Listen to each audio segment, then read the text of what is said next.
అదే RTV app వార్తల్ని క్షణాల్లో చదివే అవకాశం ఉంటుంది. ఒక న్యూస్ పేపర్, ఒక టెలివిజన్ ఛానల్ మీ చేతుల్లో ఎప్పుడూ ఉంటాయి. నిన్నటి రోజు మధ్యాహ్నం సమయంలో ఈ శాలిగౌరవం వ్యవసాయ మార్కెట్ దగ్గర కొంతమంది వ్యక్తులు గంజాయి షేర్ చేసుకుంటున్న సమాచారము శాలిగౌరవము ఎస్ఐ గారికి, సైదులు గారికి రాగా వెంటనే అక్కడికి వారి సిబ్బందితో పాటు వెళ్ళడము, అక్కడ నలుగురు వ్యక్తులు ఉండేసి గంజాయి బ్యాగులతో యుక్తంగా వారు పోలీసు వారిని చూసి పారిపోతున్న క్రమంలో చేజ్ చేసి ముగ్గురిని పట్టుకోవడం జరిగింది. ఆ ముగ్గురు A1 మిడతపల్లి రాజేష్, ఇతను బాలిశెట్టిగూడెం గ్రామము, శాలిగౌరవం మండలము. A2 గడ్డిపడితే ఆకాష్, ఇతనిది వంగమర్తి, శాలిగౌరవం మండలం ఇతనిది. A3 వచ్చేసి మాధు రాజు, ఇతను మోత్కూరు గ్రామము, యాదాద్రి భువనగిరి జిల్లా. ఈ ముగ్గురిని పట్టుబడి చేసినారు. వారి దగ్గర ఒక్కొక్కరి దగ్గర 1.5 kg గాంజా కలిగి ఉన్నారు వాళ్ళు.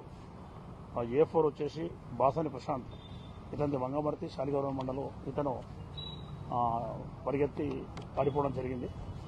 ఈ ముగ్గురు కూడా చెక్ చేసి పట్టుకొచ్చిన తర్వాత వాళ్ళను విచారిస్తే మిడతపల్లి రాజేష్ అని ఇతను గతంలో 1 year క్రితము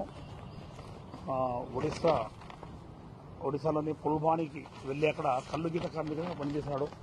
అక్కడ పనిచేసే క్రమంలో అతనికి అక్కడ గంజాయి తాగే వాళ్ళు కొంతమంది పరిచయం కావడము, వాళ్లతో పాటు గంజాయి తాగుతూ జల్సాలకు అలవాటు పడినాడు. మళ్ళీ తిరిగి హైదరాబాద్కు వచ్చి హైదరాబాద్లో వచ్చేసి అక్కడ స్విగ్గీ మార్ట్లో పనిచేస్తున్నాడు. పనిచేస్తున్న క్రమంలో అతని జల్సాలకు డబ్బులు సరిపోకపోవడం, మళ్ళీ తిరిగి అక్కడ పరిచయం ఉన్న వాళ్ళు ఉన్నారు, గంజాయి అమ్మిన వాళ్ళు లేదా తాగేవాళ్ళు.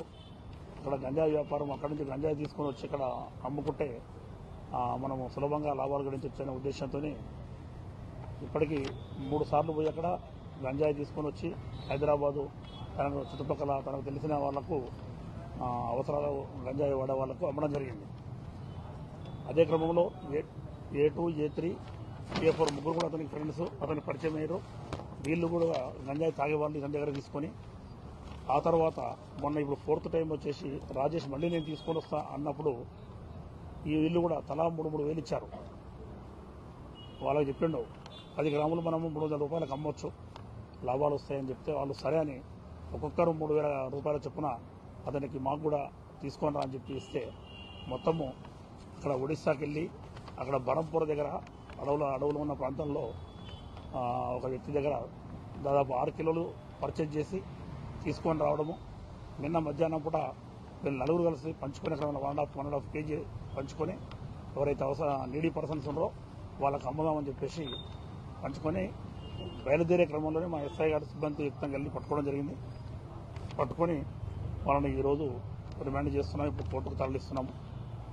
ఈ సందర్భంగా ఈ కేసుకు సూపర్వైజ్ చేసినట్టు ఇన్ఛార్జ్ సిఐ గారు మన రాజశేఖర్, అదేవిధంగా సైదులు ఎస్ఐ గారు మరియు వారి సిబ్బంది అందరినీ కూడా జిల్లా ఎస్పీ గారు శ్రీ శరత్చంద్ర పవార్ సారు అభినందించడం జరిగింది.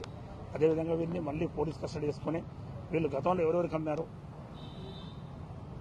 గత 4th టైం మీద అతను తీసుకొని రావడము, ఎవరెవరికి అమ్మారు, ఎంతమంది కన్సూమర్స్ ఉన్నారు అనేది కూడా లిస్ట్ అవుట్ చేసి వారిపైన కూడా తగిన చర్యలు తీసుకోవడం జరుగుతుంది.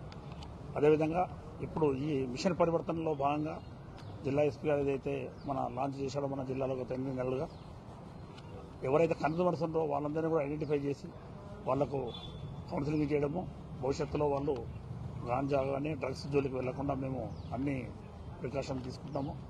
అదేవిధంగా ప్రజలకు విజ్ఞప్తి, ఎవరైనా అటువంటి అనుమానితులున్నా గాంజా తాగేవాళ్ళు కానీ లేదా డ్రగ్స్కి అలవాటు పడుతున్నారని కానీ మీ గ్రామాలలో, రూరల్ ఏరియాలో లేదా పట్టణంలో కానీ అటువంటిది మీకు ఏమైనా సమాచారం వస్తే మాకు వెంటనే 100 డైల్ కానీ లేదా మా SHOలకు కానీ మాకు గాను తెలియపరిస్తే ఖచ్చితంగా మేము వెరిఫై చేసి యాక్షన్ తీసుకుంటామని తెలియపరుస్తున్నాం. థ్యాంక్ యూ అండి. మరిన్ని వీడియోస్ కోసం ఛానల్ ని సబ్స్క్రైబ్ చేయండి. లేటెస్ట్ అప్డేట్స్ కోసం వాట్సాప్ ఛానల్ ని ఫాలో చేయండి. అండ్ లింక్ డిస్క్రిప్షన్ లో ఉంది.